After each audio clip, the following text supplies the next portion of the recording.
Whatever the reason, his heart or his shoes, the Grinch stood there on Christmas Eve, hating the Who's. "They're hanging their stockings," he snarled with a sneer. "Tomorrow is Christmas, it's practically here." Then he growled with his Grinch fingers, nervously drumming, "I must find a way to keep Christmas from coming." Then he got an idea, an awful idea. The Grinch got a wonderful, awful idea. "I know just what to do," the Grinch laughed in his throat. And he made a quick Santa Claus hat and a coat. And he chuckled and clucked, "What a great Grinchy trick. With this coat and this hat, I'll look just like Saint Nick. All I need is a reindeer," the Grinch looked around. But since reindeer are scarce, there was none to be found. Did that stop old Grinch? Oh, no, the Grinch simply said, "If I can't find a reindeer, I'll make one instead." So he called his dog Max. Then he took some red thread and he tied a big horn on the top of his head.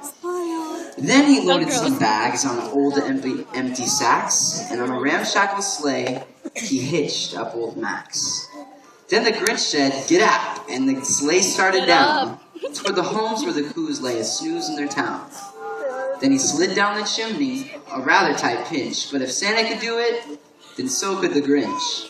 Then he slithered and slunk with a smile most unpleasant around the whole room, and he took every present.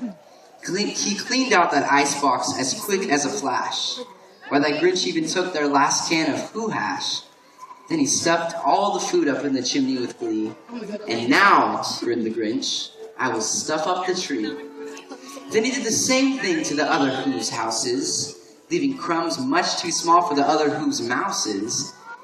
It was 15:15 dawn, and all the Who's still abed, all the Who's still a snooze when he packed up a sled. 3,000 feet up the side of Mount Crumpet, he rode with his load to the tip-top to dump it. But Christmas does come as soon as you will see, for the Who's down in Whoville and their stupendous tree. Just ask any Who, and they'll have this to say: there's no place like Whoville around Christmas Day.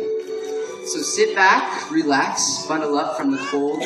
The rest of our story is about to unfold.